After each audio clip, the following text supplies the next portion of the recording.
Oh, thanks.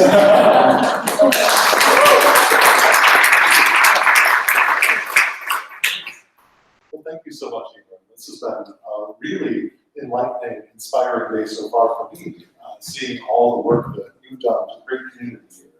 And I hope that ultimately this talk, it's a pretty critical talk, especially at the beginning.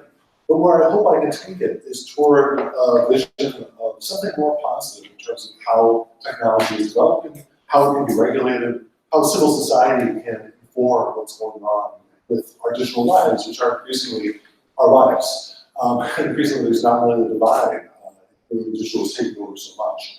And so with that, I want to just to outline the talk. I want to first go into a few of the ways in which it seems like big tech firms have taken over the roles of government. That's what I mean by territorial, it's functional sovereignty, where we used to have territorial sovereigns in many areas, we still have them, but what really matters is what, say, the largest firms would do. Then I'm going to talk a bit about why that might be a problem, right? Some people say, well, that's the future, right? We need to just acknowledge that and accept it. And I'm going to give a few criticisms of it. Then finally, I'm going to give a few ideas about what is it that we can do. And I think there's a couple tracks at least. One is that we recognize the power of the digital giants and we start to treat them a bit like utilities. That's one approach. Another is to try to break them up. That's the antitrust approach that Commissioner Vestager has been pursuing here, I think in the European Union with quite a lot of success, or at least with a lot of effort and energy. And then another is to build alternatives. And I've been really inspired by many people with the platform cooperativism movement that have been trying to develop alternatives to tech giants. So these are the three different approaches that we'll be treating by the end of the talk. All right, so I first want to start with something that's a sort of unusual and I think revealing quotes from tech leaders. So one was, this is Airbnb CEO Brian Chesky. And he was defying a lot of cities who wanted to set certain limits on how long Airbnb residents could be, or to require some permitting or other sorts of approaches. And he said that the firm was like Gandhi resisting British rule. And his idea was that ultimately the big digital platforms were going to liberate people. They have this emancipatory impact, right? Another tech leader compared Uber to Rosa Parks. Just Rosa Parks tried to integrate the buses. They said, we're doing something very similar. And it's kind of odd, but I think this is part of the reason why big tech has so much power nowadays, is because they deeply believe in the moral nature of the mission, right? That's become a lot harder over the past few years in terms of all the scandals that have afflicted many of these companies, including Uber. And it's also become a harder thing to realize and push forward when, for example, in the Airbnb case, within months of this comment, there was a hashtag in the US called #Airbnb while black.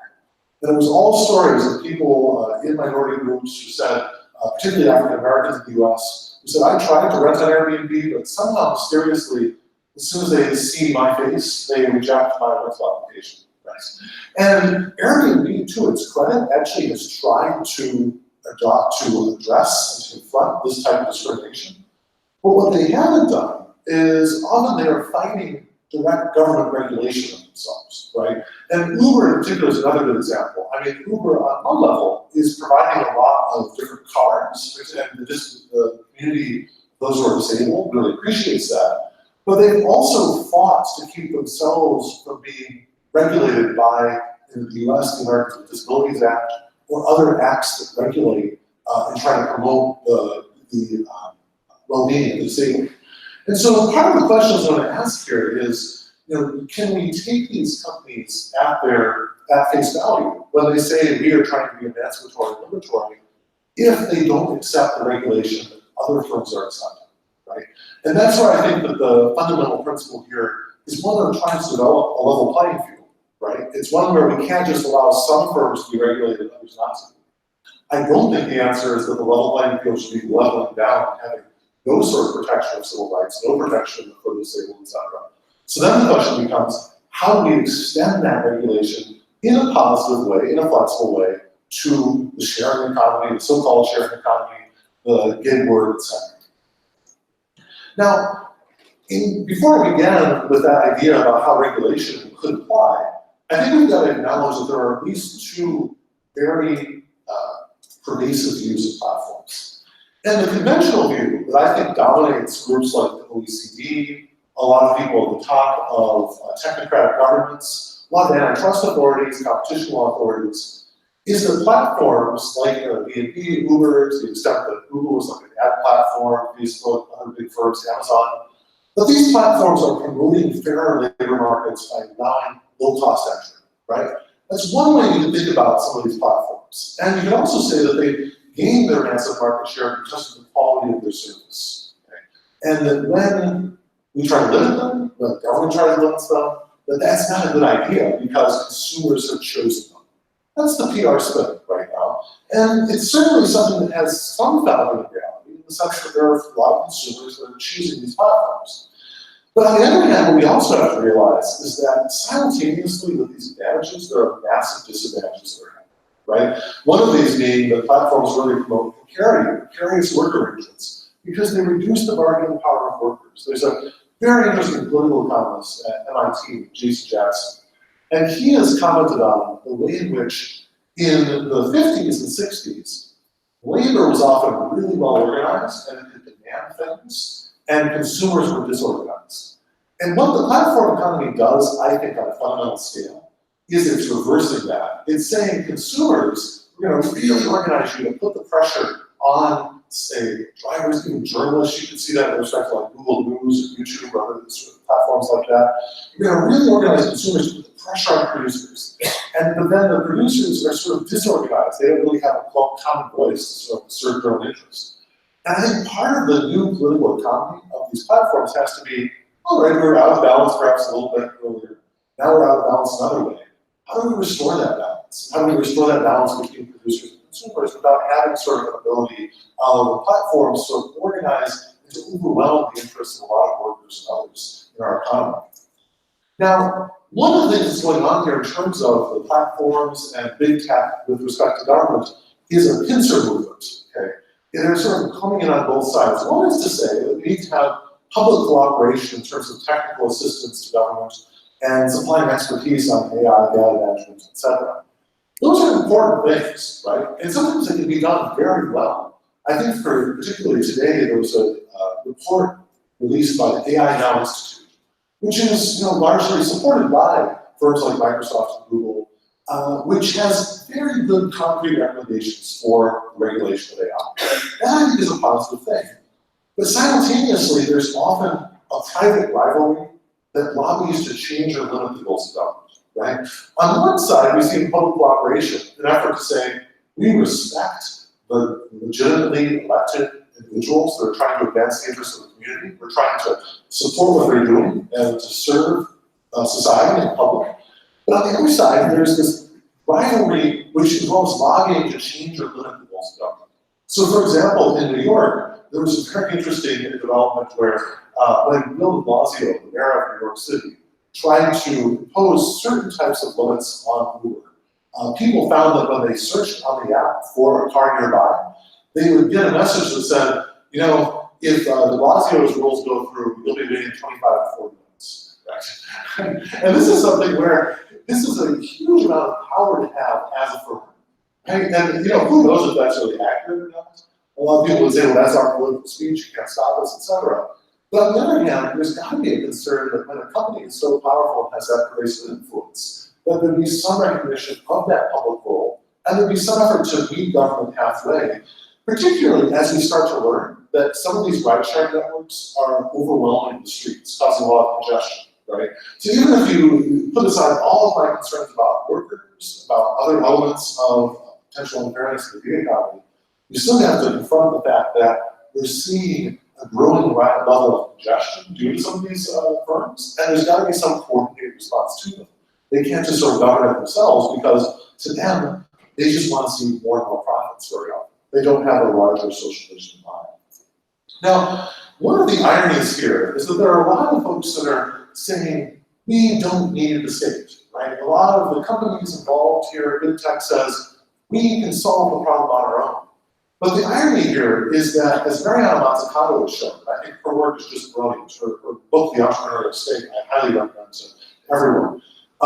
She's shown that actually it's because of state research that we have things like the iPhone, that we have a lot of the great software that we use nowadays, right? It's research and things like, these are all different agencies, US, European, British agencies, that have all contributed to the various parts of incredibly important hardware, right? So the question for me is, can we take that type of demonstrated, proven tech help from the government to the regulatory context so that it helps to shape the development of these platforms, big tech and technology, in ways that are more positive for communities and try to realize community ends rather than to change community ends. Okay. Now, one of the things I think is going on here, though, that stops that is that a lot of the big tech firms see themselves or are less as market participants than market governors, right? You see that very clearly in Amazon, for example. The Amazon marketplace, there are all these ways in which Amazon is trying to change how goods and services are sold online. And there even were recent news reports that Amazon continually would be pressuring entities that were part of the Amazon marketplace who sell on it as a platform to do certain things that make their actions more profitable for Amazon. Right? And that, I think, is a big difference here, because if we have a tech firm that's gone from being just one participant among many to sort of organizing markets, that's going to be a different level of responsibility. In my book, Black Box Society, I talk about how we've come to realize that important role and change with brokerages and online clearinghouses, for example. In financial markets, we don't just say that something like the NASDAQ, the New York Stock Exchange, the FTSE, et cetera, we don't just say, oh, that's just one of the market participants. We actually regulate them, right? We look at them quite closely to make sure they're being fair to the people who are within their marketplace. And there's something similar here where we realize that when tech firms get big enough, they're becoming sort of market governors. And another example here I want to just give as sort of the fundamental idea of the talk is that when we move from territorial to functional governance, where these firms are taking on just governing different areas by virtue of their prowess in data analysis, that also pretends an area where we need to impose values like due process, right? And an example I have up here is IBM has offered to states within the European Union the ability to instantly give a score to individuals who are claiming that who want asylum. And the score would say, would analyze the degree to which they're likely to contribute economically to society or the risk that they're terrorists, right? Just flatten that to sort of one little score. And this is a real problem, I think, because you have something that used to be done via something like an adjudicatory process, right? Some sort of effort by some bureaucrats trying to understand the situation, sort of compressed into code, compressed into one little score. Now, I'm not saying that should not be done quantitatively. Maybe there are good ways to do that. But when you have a tech firm that's taking on that much power, right, and the score, it may be at first taken as just one of many factors about whether you grant someone a chance to plead their asylum claim or not. Eventually, we found that these scores, they take over a larger role. It's due to something called automation bias, that people start trusting the score, that they want to sort of conform their behavior to the score, even as true of judges. And so with that, I think that as these scores take on a bigger and bigger role in our lives, the entities that are providing the scores, we have to treat them more as we treat governmental entities in the sense of having a healthy suspicion, right? We don't just allow the government to just do it once, right? We have principles of administrative law that hold up certain types of requirements of due process, notice of comment, etc. in many contexts. Not all. I'll admit, in the homeland security, terrorism, military context, a lot of times the government does get away with a lot without being necessarily accountable. But as they creep into other areas of life where there is some level of due process, we have to start thinking about how the rule of law applies to them. Now, why is this important? I think it's important because when you get behind some of the thought leaders of Silicon Valley, like Max Tegmark, the worry is that they really have quite ambitious goals about the role that big technology firms can play in society. And this is part of Tegmark's work, Life 3.0, where he's not necessarily advancing this as his goal, But his bottom line idea is that as large tech firms become the principal intermediary, whereby people get their news, their sense of what's going on in society, that they can start taking over politics, right? That if you knew enough about people's preferences, abilities to manipulate them, you could be, having the support of a Facebook, Google, etc., could be the most important factor in becoming elected, right? You might be very fearful of ever offending those firms, right? This is just an idea that he sort of played out in the book. And he said, you can have these companies, supposedly idealistic companies, they're only interested in bringing peace to the world, right? Themselves having all these different news channels that just cater to each faction. And really, that's not that much far removed from personalization in current experience, right? I mean, there's an article in the Financial Times today where Duncan Minty, an expert on insurance, said that because of personalization and insurance risk, we are all a risk pool of one. The more insurance companies find out about us. And similarly, we can all be audiences of one, a channel of one, with respect to if we're just getting our news from the digital giants, Facebook, Google, Snapchat, etc. And this, I think, is really worrisome because I think that if we allow these sorts of firms to have that level of power over our daily lives and power about how we see the world, that sets them up to have power over our government. Right? To the extent that democracy is about reflecting the will of the people, and to the extent that the will of the people is itself shaped by the media, that really gives, in many ways, some power of the big tech over democracy. And we've realized this over time because we've had media law, right? We've had quite, Britain has very interesting media law with respect to how the elections are regulated, how the sort of the publicity for elections are regulated, other areas like that. But we haven't really caught up to the new media landscape. That's important. Another thing I would note here is, you might wonder, well, what can law do without trampling on freedom of expression? Well, one thing is, in this particular example, all of these different channels that appear to be different entities, law can require under trademark law, but they all have to trademark the underlying company very prominently on their logo, right? It's one of those situations where a lot of times we don't realize, like people may not realize that WhatsApp, Instagram are both owned by Facebook. I can't tell you how many times I've heard from ostensibly sophisticated people who say, why do you think Facebook's a monopoly? I use WhatsApp, right? It's like, no, it's all on your head, right? And this is kind of frustrating. And I know a guy named Jake Barnes actually has written a whole article about how trademark law could require single origin of source designation. So people understood what they're dealing with, rather than having this sort of like hall of mirrors where they don't really understand what's going on. That I think is just one small way that law can respond, but I'll go through many more ambitious ones as well. Now, when you think about this sort of takeover of the digital public sphere, here's another story I want to give. And I apologize for the smallness of the words here. I'll try to read them out. But you can think about how big digital tech firms have started to really influence how we parse reality and understand the world in general. And one example of this is the quite useful feature of having user-generated content on Google Maps, right? So that's a useful feature in general. But one of the things that Google found over time is that at the beginning, when there were these, in response to the opioid crisis in the United States, which is a horrific crisis of people being addicted to opioid drugs, a lot of people, when they wanted to find some help, they would search on Google, right? They said, I'm going to find an addiction problem on Google. And unfortunately, at the beginning of this process, a lot of the worst actors bought the top Google search results. So there would be these entities that would spend a huge amount of marketing, very little on trying to help people actually cure their addiction. But they would come up on top of the first Google search results. Now, Google, to its credit, once it finally found, first it marketed to these companies and told them, hey, here's how you can increase your Google search results. Okay. Eventually, they learned that this is what happened. And so they stopped selling these top paid search results. And then what happens is the top results become a province of organic search, just things that arise supposedly naturally online. Well, surprise, surprise, the same entities that were buying the top paid Google search results then started buying search engine optimization, which included manipulation of user-generated content.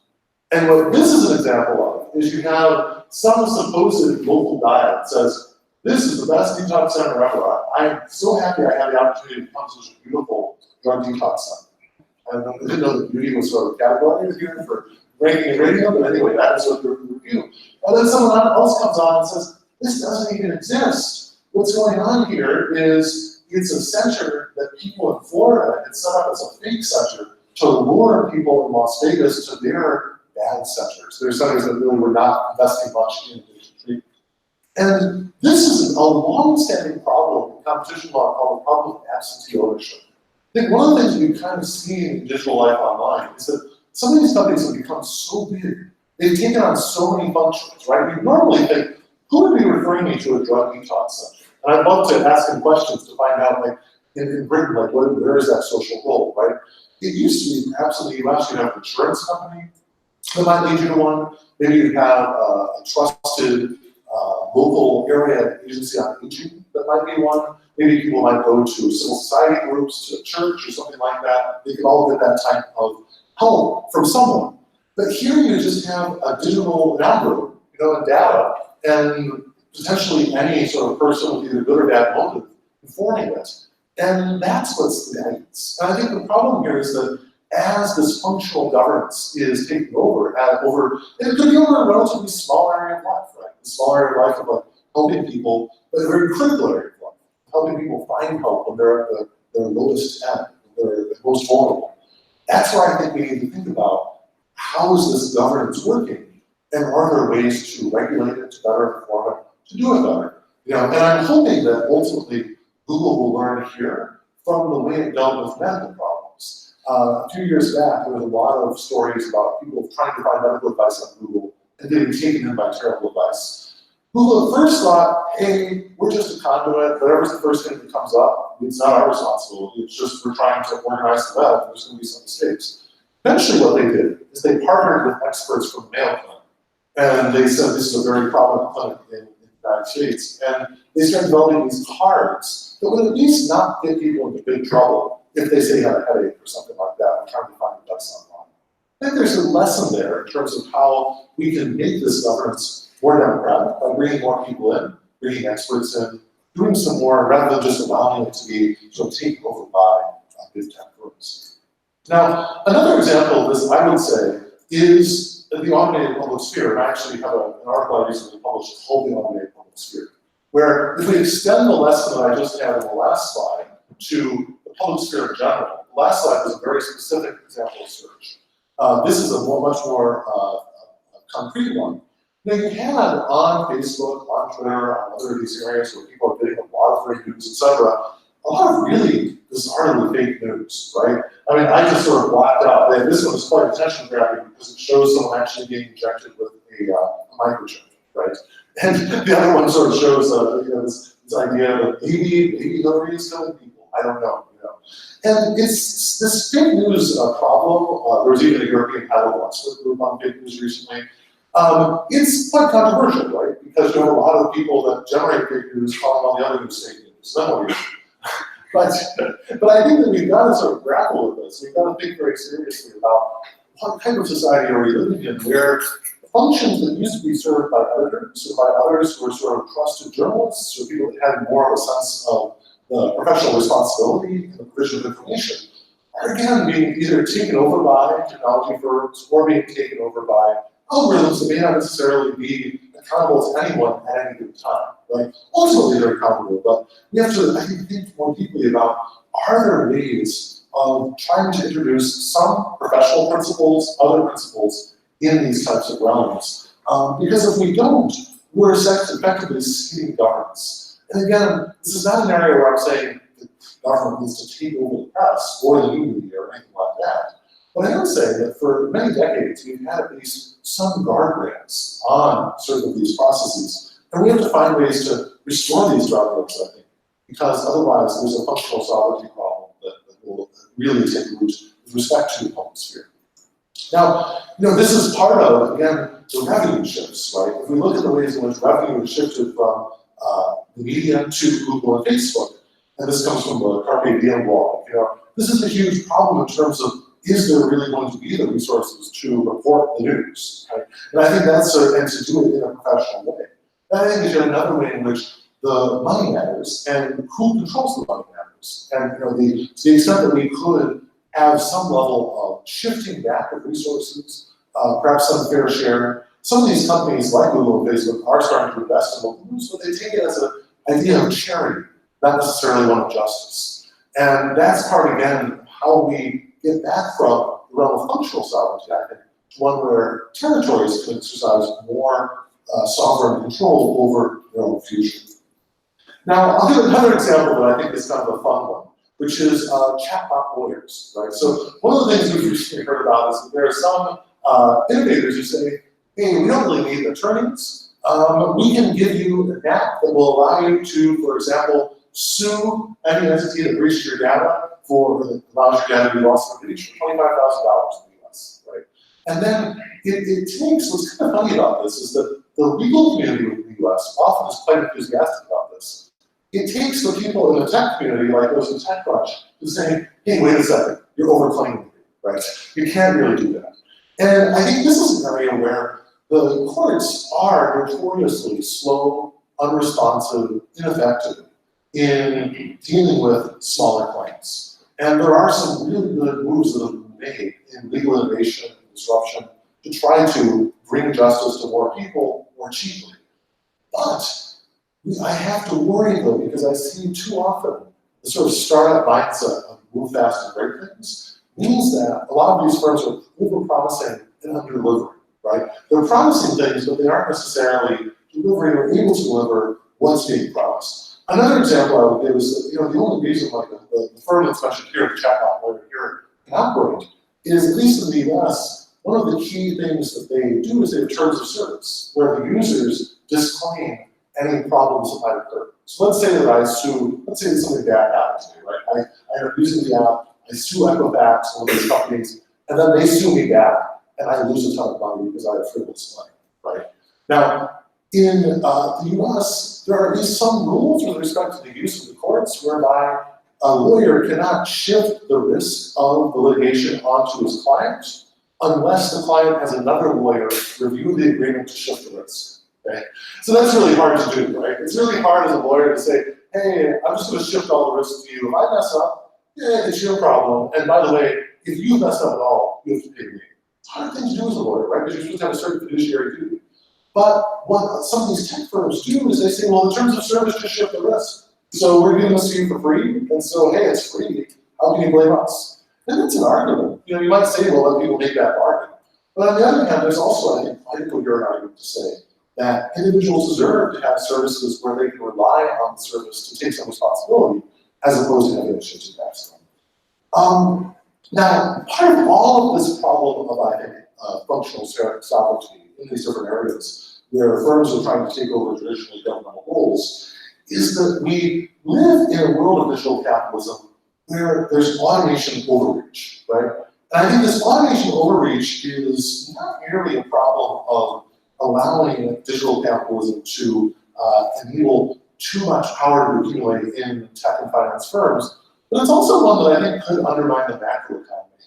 And the reason I say that is because all of the examples I've just given, the reason why there isn't more, I think, community input and civil society input and even government input in these areas is because it's claimed to be too expensive, right? That's the idea, is that it's always too expensive, it's too slow. It'll slow things down to have this sort of input about the nature of how room letting services should work, how driving services should work, if there was local control of these things, et cetera.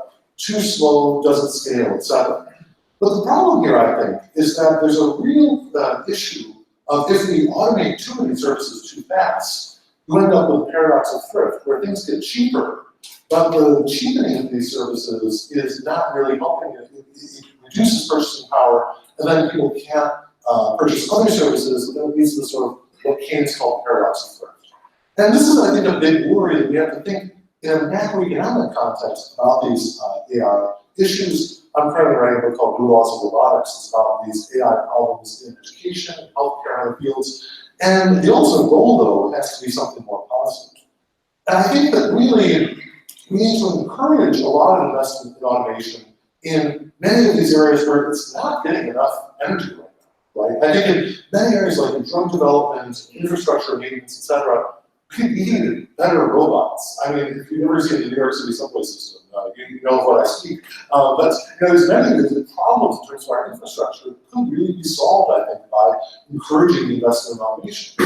But in many of these other areas, I think we've seen a lot of automation, and we need to encourage better regulation of it before we go too much further, right? But one of the themes of the talk is that in a lot of journalism, political advertising, scoring and rating individuals, we have big problems in terms of people being treated as numbers and not being able to tell their own side of the story.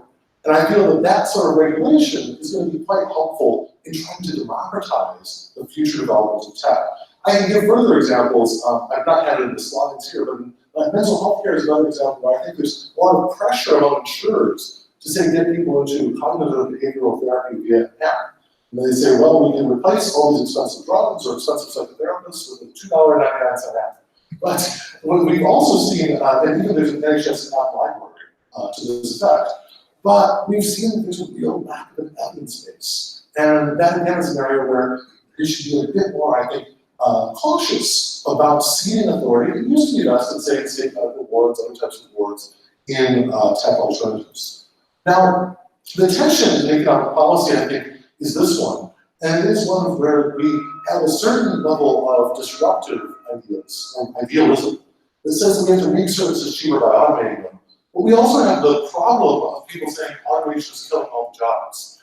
And part of where I want to take this idea about the positive side of restoring territorial sovereignty, civil society input to the development of technology is that we will create jobs in these areas. I think a lot of the jobs of the future in healthcare are going to be gathering, cleaning, organizing data for AI, right?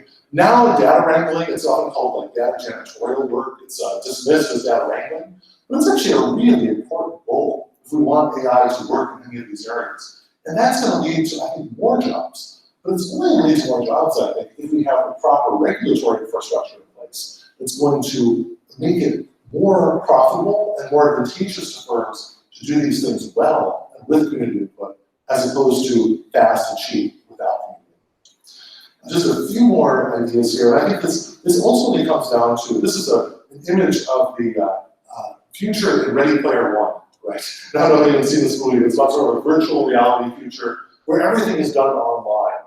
And effectively, the goal of the entire movie and book is for one kid to beat others to become the ruler of this online world, right? And I think that could be our goal, right? In terms of the future of technology, we could think there's going to be these functional softwares that will control different aspects of journalism, of medicine, of media, of education. And the goal is to get as high as you can to be running that future, right? Now, of course, in this VR reflective future, things are not that great in the real world, right? Thus, people living in stacked trailers, etc. But that seems to be one vision of the future. And by the way, this book was distributed by Oculus Rift at Facebook to every new employee. It was taken over by Facebook. It was sort of seen as, this is where we're going, so buckle up and get ready for it. But I think there are more positive visions out there. And I think we can see that, we have had a distribution of labor force by sectors changed dramatically. I don't think that services are going away. I think we're just going to find new services, and a lot of the new services that we're going to find that will employ people will be part of ensuring that the community input is into all this technology. I think the alternative is one profession to rule them all, right? The alternative to having community input, regulatory input into how we run our online public sphere, how we have rules lending services arranged, driving services arranged, etc. The alternative to that is to have sort of computer science, coding, etc., tech firms to sort of rule all the others. But I think that the more hopeful vision is one that invites in people from all professions to input and to give input to and to contribute to understanding what the best development of technology is. And this may involve a lot of governmental funding to broker these types of interprofessional conversations. I have a picture here called Artists on WPA, which is about the Works Progress Administration during the New Deal in the US, where people were sort of employed to work as artists, right?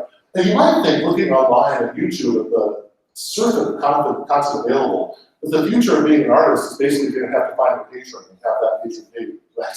But it's basically the platforms are driving the effective cost of entertainment, of books, music, movies, etc. to zero. But another alternative is to say we can structure these forms of interaction to guarantee some forms of compensation to individuals, like what they did with WBA. We can do that in many different areas where we need input. And we don't just rely on people to volunteer to do that input, we actually try to compensate them for their time. Ultimately, my bottom line here is that the question of territorial and functional sovereignty is not just one of governance. It's about democratizing human expertise, right? It's about saying to the largest tech firms, you don't just get to run the future of medicine, the future of education, the future of any of these different fields. You need to talk to other folks. You need to talk to folks in the communities that you're operating. You need to talk to, in examples of where there are well-founded professions, talk to these professions. And a lot of times, we have to find ways to pay wages to the individuals that you're talking to, that you're informing. So I think that really is possible to govern this digital capitalism rather than being governed by it. But if we're going to get to that point, we're really going to need to think creatively about what we mean by governance. And that new governance is going to involve bringing in a lot more people into spheres that right now are treated as mainly technical and financial. So with that, I really want to also close by saying, I find what the co-op is doing is really exemplary here. I think that a lot of the community here is really inspiring on that level. And I look forward to discussing that further with Emer and with you during the Q&A. So, thank you.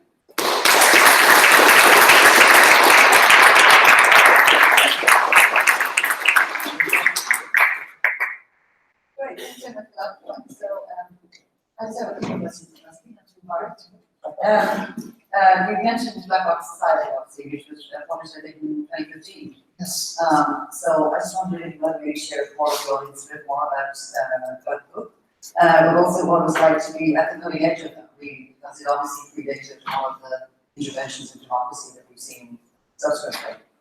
Yes, yes. And I mean, I wonder if I should just move out of the light a little bit. Sorry about that. I just want to be sure to, there we go. Yeah, so this was, I'm so glad you asked about that, because what I found was about 10 years ago, writing about the power of big tech, and I was at that time really focused on Google. I've tried to expand a lot since then. There was a lot of resistance because people were still, I think, wowed by the idea of all of the world's information being ordered, right? And that was the original goal of Google, the principle, the model was to organize the world's information. And I think now there's more of an awareness to say, it's really strange to have one company organize the world's information, if only to respect the librarians, right? But because they play a role in sort of organizing information. But also in the sense of like, how wide that information category could be. I mean, do we want a few companies organizing all of the political content or all of the other forms of ways to get this done? So that was where I'm really, it was lonely at the beginning because there were just not that many people that wanted to talk in this way. But now it's great to see, and I just find that governments around the world really are starting to get it, which is great because a lot of times there's just such an asymmetry of expertise. And I think now you're seeing they're reaching out to people. I mean, just today, Ashkan Sultani has been tweeting about the new Facebook regulations, and to have someone of that level of computer science expertise, about law, expertly commenting on these sorts of things, it's fantastic. And I think we're moving really forward. And I think just in the context of that kind of public sector knowledge as well, I mean, I heard Marguerite Vestager, who's the UK commissioner, who was responsible for fining Apple, 13 million or billion, like I remember it's huge, yeah, because it was Ireland weren't paying for anti-competition. But I thought, what a brave thing to do. You know, it's quite difficult to go up against a very, very big tech company. So did you ever feel kind of nervous, you know, asking questions like who would like, you know, out your whole life or your search terms? You know, it's really something. I mean, it's so funny you should mention that because, you know, there's this recent story about Facebook. Apparently, there's a dispute over whether the COO, Sheryl Sandberg, ordered investigation into George Soros after hearing that Soros had helped fund the Freedom from Facebook campaign. And one of the things I asked quite publicly on Twitter when that came out was, are there internal protocols that would keep someone at the very top levels of the firm from accessing the Facebook accounts of the enemy of the firm or those who are around them? And some folks, one person just out of the blue said, of course there are. Anyone who tries to do that would be fired. But I wonder, like, well, can we really take their word for that, right? And like, who's auditing that? And again, one of the principles, I think, of corporate governance and corporate responsibility in the financial sector is that we do that outside auditors on these things. In the health sector, in the US, there's the Department of Health and Human Services has an Office of Civil Rights, privacy being viewed as properly a civil right, that will audit the data practices of hospitals and healthcare providers, right? And part of this is trust but verify, right? We have to start doing that. But as for me personally, I never really worried that much because I just sort of felt that maybe I was just whistling past the radio. I feel that there's a way in which there ideas, oftentimes there's sort of an idea that you can, I think the people at the first at the time that I've been most active always felt we could win about battle of ideas by arguing. So I'm hoping that that still is the case. There's not this sort of effort to really go after critics. But I do think that there's something to talk about. It is something that actually I feel more comfortable if there were more ways of monitoring what is going on inside. Yeah, and last question I'll ask you of course. Do you find, when you're doing all this research, do you find it kind of a pressing scenario personally? Or I was saying, frankly, I gave a talk in Ernst & Young and months ago, and it was quite a dystopian talk. When I finished, one of the senior partners said, so, is there a message of hope you could give us? And I'm like, did you not see the talk? Does it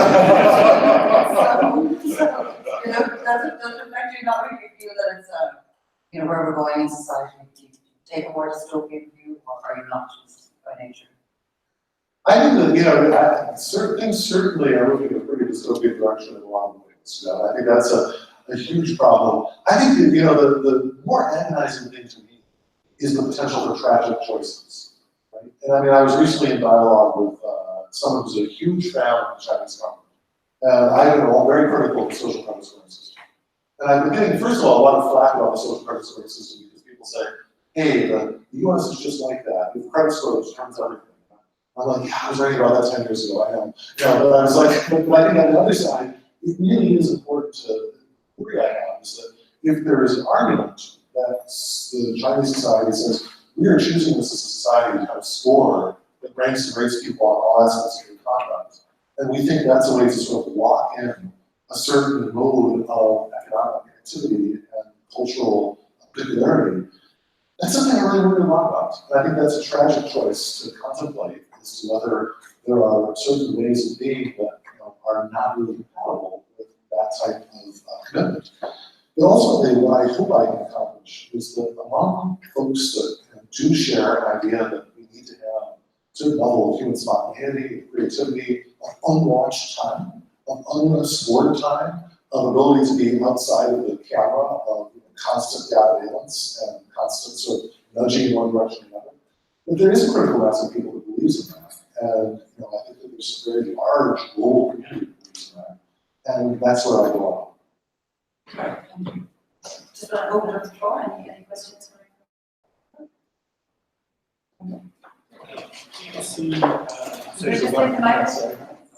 Easier. Do you see social media as being potential for regulation? So companies are directly responsible to the public.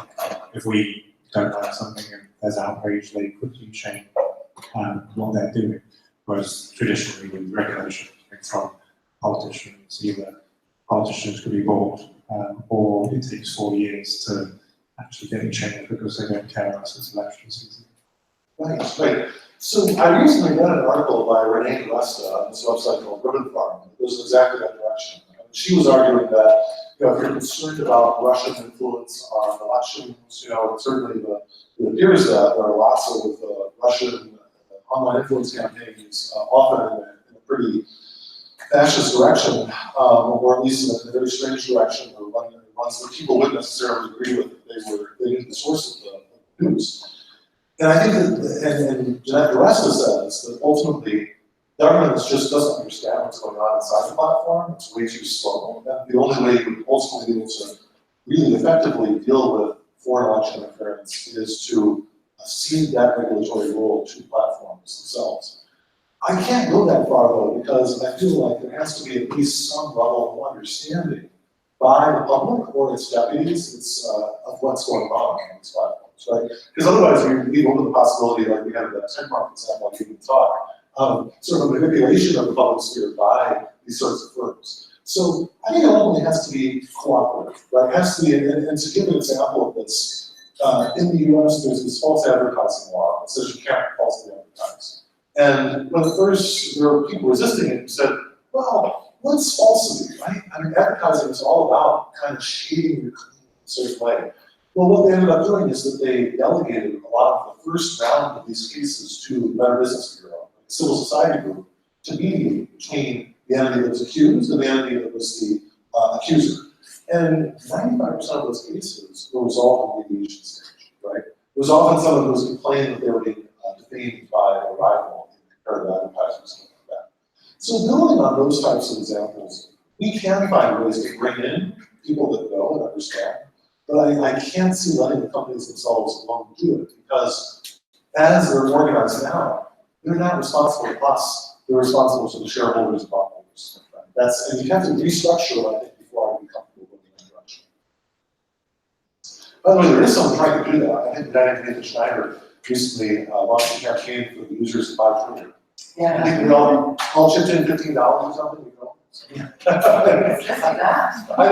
Maybe it's a little more than that. I forget what the exact dollar figure is, but it's funny. Well, maybe that's a more valuation. Any other questions?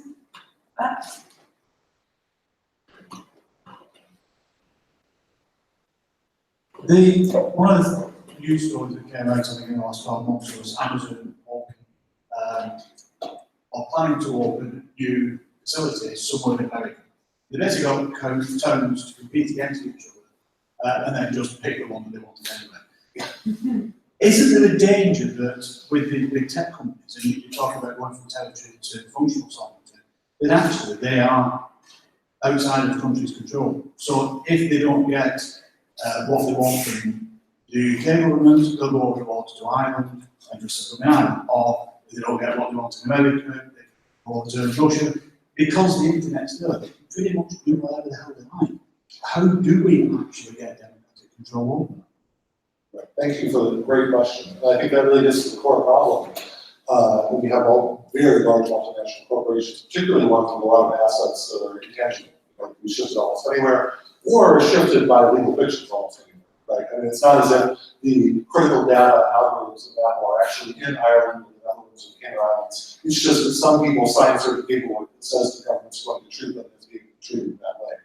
And I think that level of flexibility is one clue proper response, which is that, the first step probably has to be cracking down on tax havens, right? Tax haven and secrecy jurisdictions. And I think Richard Murphy has done really interesting advocacy there. Nicholas Jackson is here in the UK has done just really fantastic reporting on how bad these things are. I wrote about tax havens even a few years ago because exactly that problem of if you allow people to choose whether they'll be regulated, that's just wasted power. There's no other way around that. I think the second part of it is there are creative ways, even domestically, you can hold their feet to the fire because of the tricks they're playing. So one example of this is, for tax purposes, a company like Apple or Google, et cetera, will say, our intellectual property is not that valuable. There's other stuff about the firm that you don't tax that's valuable. These assets, they're not, so don't tax us too much. So we really are, we minimize valuation. But then if they sue for patent or trademark or copyright, they say, our trade secrets, our trademarks are incredibly valuable. We have to get this huge judgment against the person who infringed them. So one example that one of my colleagues in Maryland came up with, this brilliant article, said, if you represent a tax authority, whatever you represent a tax authority is the value of your intellectual property, that becomes the value when you litigate to sue other people for infringing your intellectual property. So I feel like there's a way in which the valuability of the legal system is so far been really massaged and manipulated by the biggest tech firms. But there are people in civil society and universities that are thinking about how do you strike back And how do you do something creative in that way?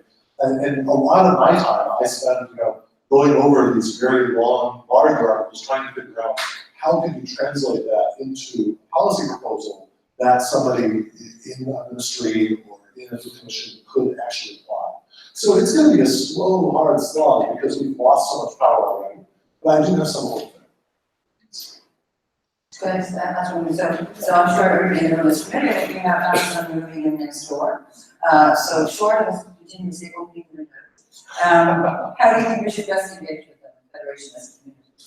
Wow, that's a great question. I mean, I think that, I've seen some stories about, one first step is to try to break down barriers between the people at the very highest levels of corporate headquarters and the people working in the delivery functions, warehouse functions, et cetera. So that there's a real understanding of what's going on there. And there's not just an ability to say to some manager, to say to some manager, to say to some manager, how we cut costs, right? So I think that's just the first step within the firm itself. And maybe you can invite the people that feel hard done by, right? So to have lunches here, or to have sort of some space to share problems. But I think another way in which to start engaging with the firm is that massive. It's hard, right? It's really hard to sort of figure out who do you even talk to that has some level of authority.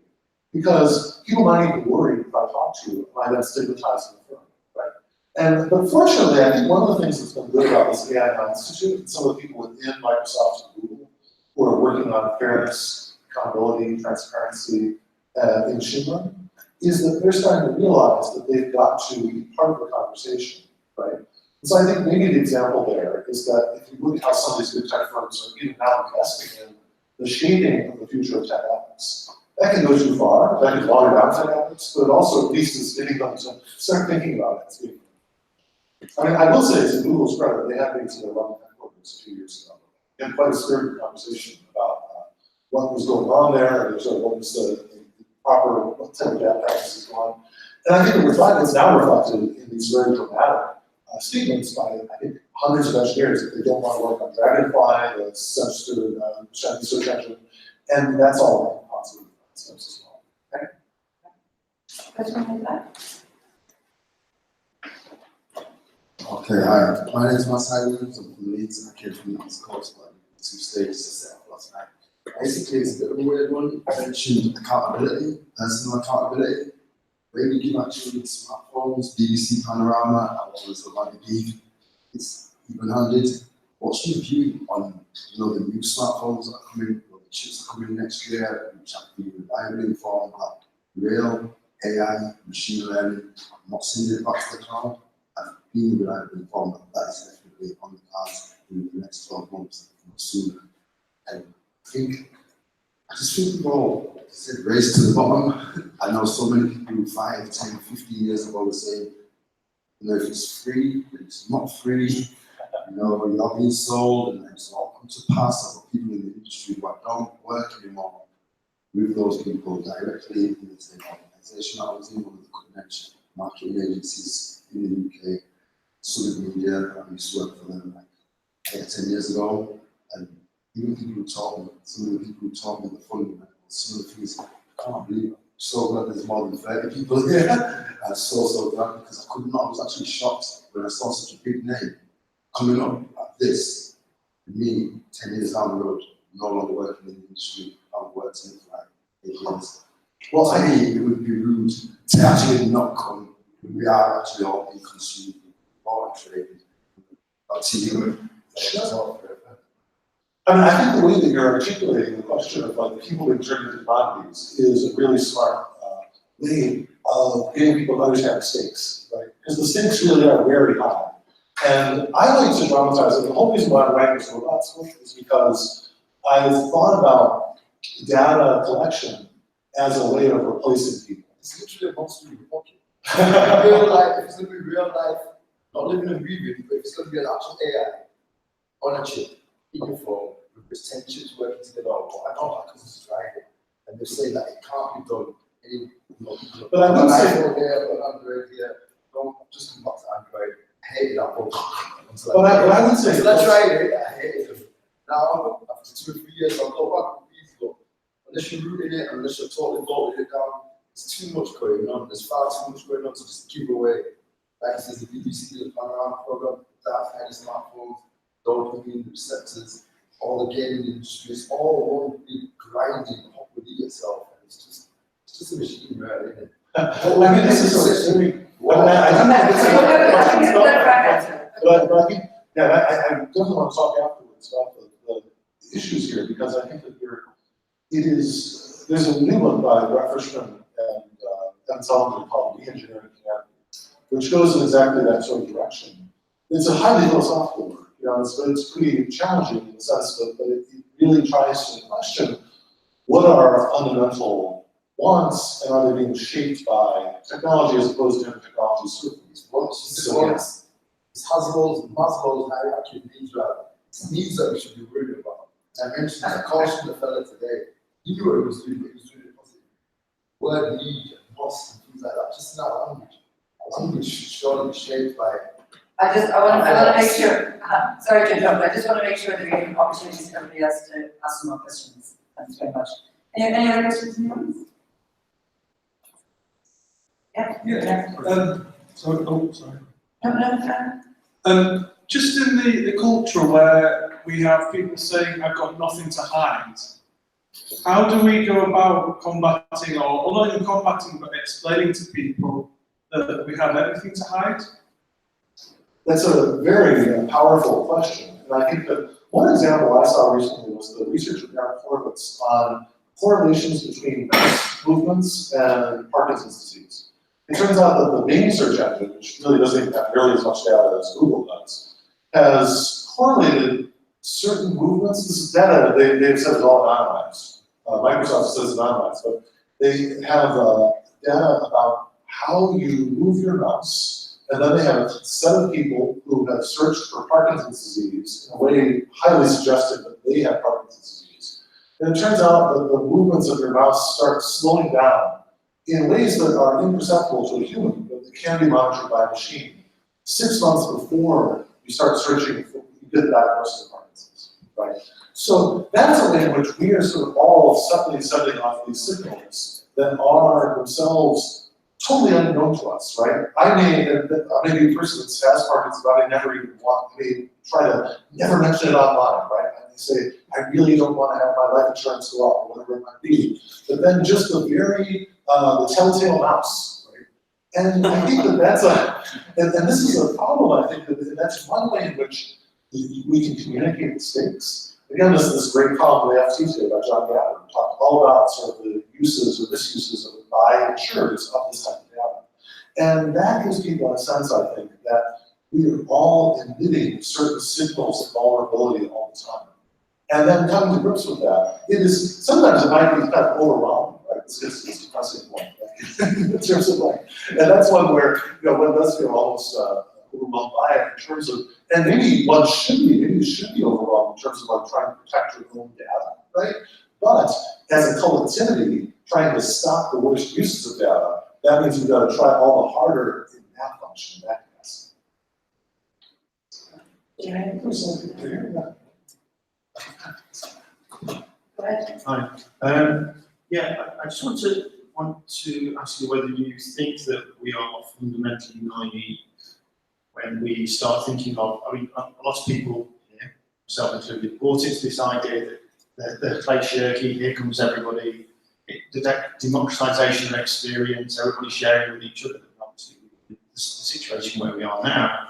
And actually a lot of these organizations, these large, very financialized organizations, have a huge amount of power.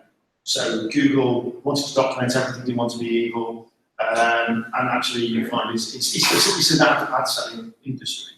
Facebook wants to bring the world together, and actually it's about how to extract as much information and data and use that to create most value for themselves. And their interaction, especially with the political state, so the immense lobbying power that these have, so when you get these territories actually merging, are we naive to take them at that kind of, we are just a tech company, we didn't need this to happen, it was just by accident? Do you think it's a fundamental naivety that we have that we need to kind of shake off? Yes, I think that's absolutely right. I think that there's and part of this, is, and this again, I'm sorry to give this US regulatory perspective, but it really is revealing. One of the things I mentioned in my book is that Facebook was found to have directly, at the very least, misrepresented what's going on with respect to user data and access to accounts in 2011, right? There was a consent decree after that, where they agreed not to do that again.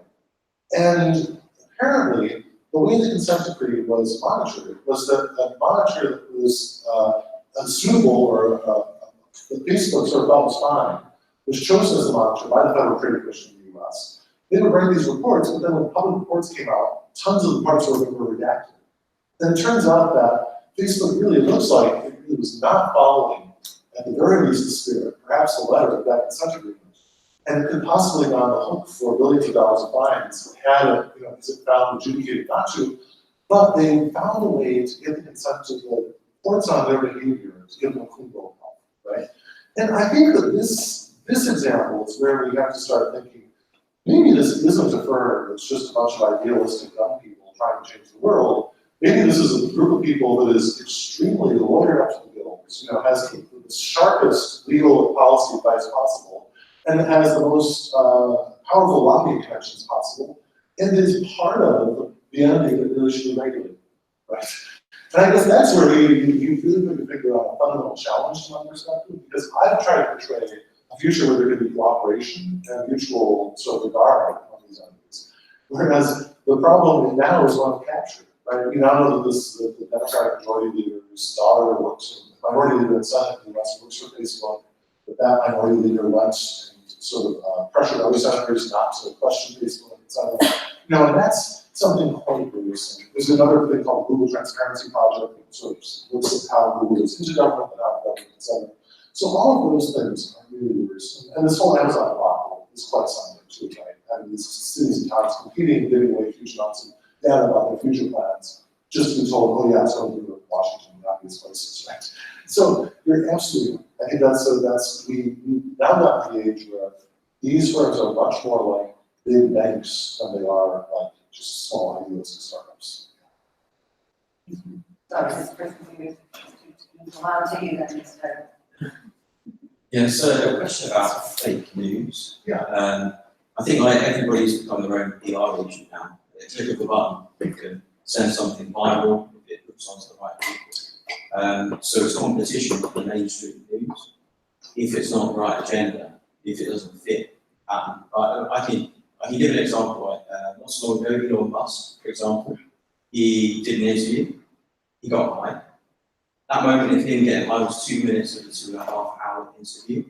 He spoke about a lot of really interesting stuff. The only thing that was relayed around the world, mainstream, was he's a stoner, get him out, he doesn't deserve to be who he is. And it's really sad because the real insightful stuff was not that. Like, that was just, unfortunately, that hooked in with whatever mainstream agenda there is. There's sort of character assassination going on right now. And I just thought, how many times has that been done? So there's always been fake news. There's more than that's what sits within the mainstream sort of agenda of the day, whatever the policy might be, to toe the line. It's okay if you've got stories as long as they decorate this agenda. That's okay. But anything contrary to that platform, see you later. There seems to be competition in the sort of attention space. And we're using very sort of snazzy, like, we're picking the right frames of the video to put alongside a grabbing headline. And there might be two totally separate stories. But we've engineered a picture, an unrelated story, next to a headline of another. And it seems very sort of manipulative, and I'm not sure, I'm not aware of this. Is there any sort of regulation of what's even allowed in the news, stories next to other stories? Sure, this is such an interesting question because, one of the groups that I've talked with about this issue is the Media Authority of Berlin, Brandenburg State. And it's so interesting, in Germany, they don't have a national media regulator. Part of the reason for that is that the historical worry that they have was that Hitler was able to take over the national level, take over the national media regulator, national media, and just sort of push something through. And so they have this decentralized system. And I think part of the answer to your question is one, decentralization. It's trying to ensure that it's not everyone getting the same dumb meme at the same time, you know? But I also think that, you know, it's very, very hard to have any sort of really rigorous, intrusive, governmental control over what goes on online, right? Part of this has really got to ultimately be media literacy of individuals about how to deal with these types of things, right? Or to help become more self-conscious about what the media practice is, right? It could be that what's really going on when this clip is shared is not necessarily any effort to give a fair accounting of who Elon Musk is or his contribution to humanity, but it's just an effort of people to have fun making fun of something, right? And so I think that ultimately, I also think that one of the things that I think is so vital here is like really good arch. Like there's this guy Ryan Tricart in the US that does this bizarre video art sort of, and I think it was envisioning what happens if this automated public sphere continues to behavioristically condition people, right? Because that's at the core of your question, I think, is like, it's almost as if it's not quite deliberative reasoning that's going on. It's like just sort of a behavioristic effort to sort of like manipulate people or get sort of certain stimulus, certain response from stimulus. And that I think is going to be part of the future here. Is like, can people become more aware of that behavioristic effort to derive a response from them given a certain stimulus? That's another reason why I actually recently co-authored something with an English professor on a science fiction novel called Food. Because the science fiction novel actually envisions like the end point of this behavioristic manipulation of people via media. And it is, I think, a really dangerous thing. Sometimes people say, oh, we've always had media. People used to have stuff about television. But the television did not have a near perfect record of everything we put on for 10 years before, right? That's where I think we're quite different state. Yeah. Like Netflix, Yeah. for example, there's just hit after hit after hit. Observe behaviour. The moment people just tune out, turn off, Yes. move on, pause.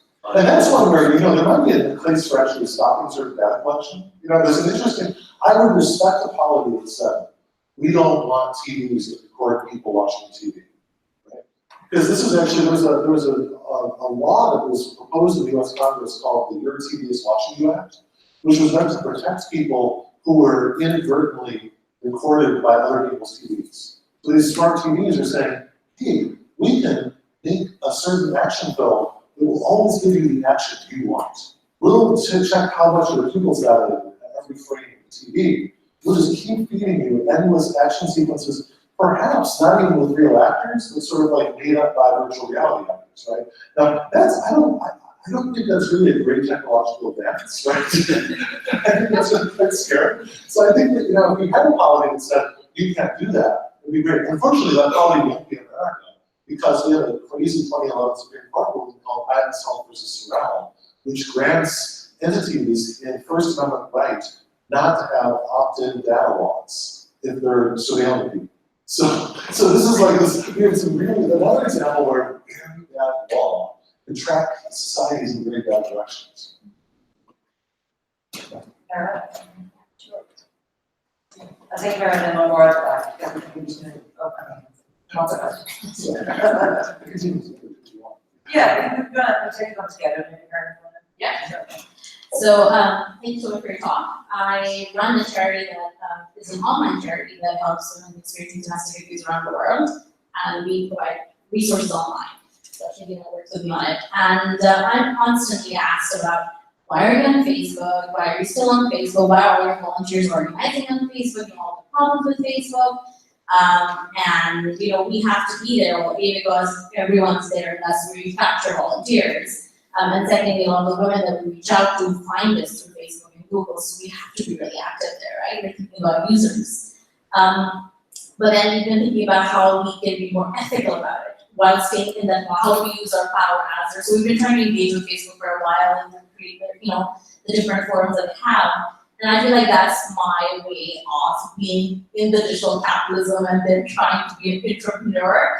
But I do feel that internal guilt of, you know, I want to support open source, I want to have better laws, I want to hold them to account, but I'm still a user of the platform. So I have this, like, you know, always like I have this thing in my head where I, you know, talking to me saying, you know, this is the right thing that I'm doing.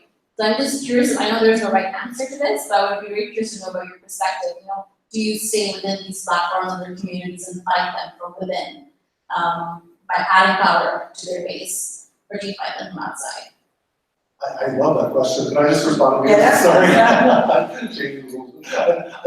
I thought that's so true. And there's a philosopher in Matthew Allen recently wrote an article that said, do I have to do this work? And he also included no, because he said that to him, what they had done was not quite bad enough, right? And I'm like, I don't know about that.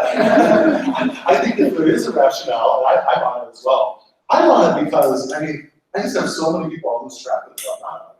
And so I feel like that sort of personal obligation weighs very heavily.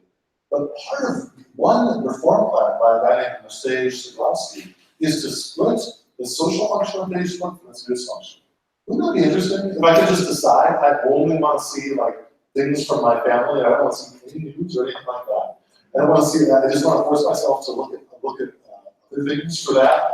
And I think that's one way to make the choice easier. But I totally agree. Like working from within is, I think, a really smart way to do it. I'm glad you're engaging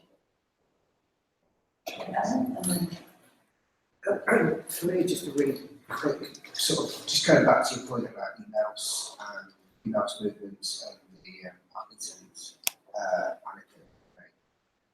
And the fact that the fear was that it would be basically the data for the insurance companies have shared insurance, but surely we should be using that data for technical good. And I know there's a cure Parkinson's at the moment, but actually we caught it earlier because of the emails movements. We should be looking at technical good and going, how do we use that data to help create a cure for that?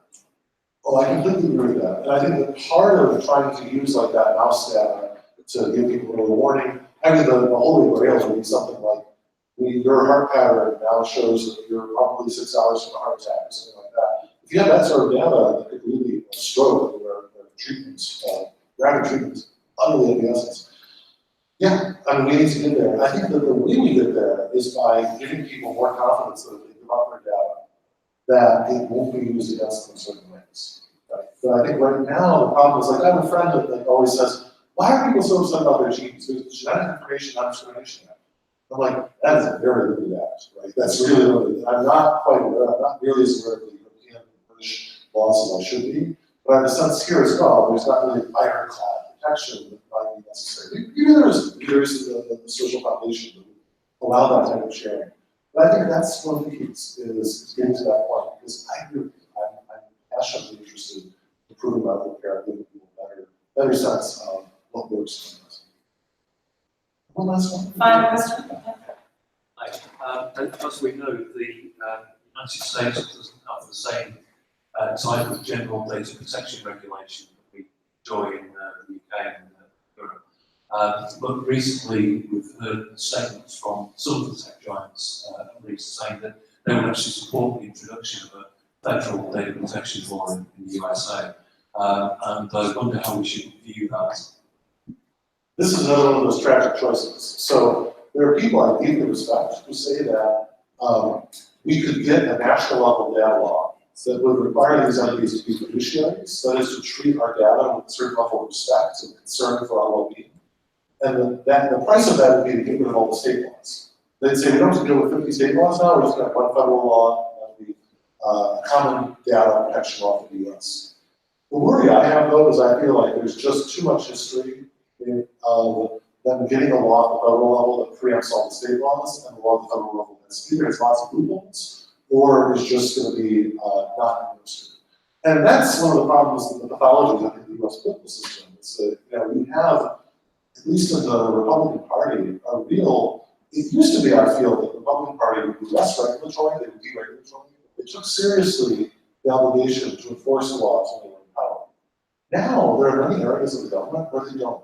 They just don't. I mean, the Consumer Financial Protection Bureau right now is the consumer bank, it's the bank protection bureau, right? It's not protecting consumers, it's just protecting big banks. And so I feel like this is a real problem, and I think that's where you have to preserve state law. And I may say this, I have a self-interest here because Maryland is one of the most, I think, progressive states in terms of getting a grip on a lot of these issues. And that's where I'm from. And I feel like it's important. I mean, California is a state where 1 in 6 Americans live in this law. Maybe it is 1 in 5 in some places. At that point, you want to allow California's entity not to be just preempted by national authority. It's tricky, and I know that, a lot of the politics of the European Union are all about this question of like, what's the local control, what's at the more higher level. But I think this is one where I'd like to see power left at the world. Thanks, Frank. Just on behalf of everybody here, just to say, really great talk and great information. And thanks for all your questions, guys. And so I think we're going to finish off with some drinks and now we can join us. Before that, we get to the round of applause.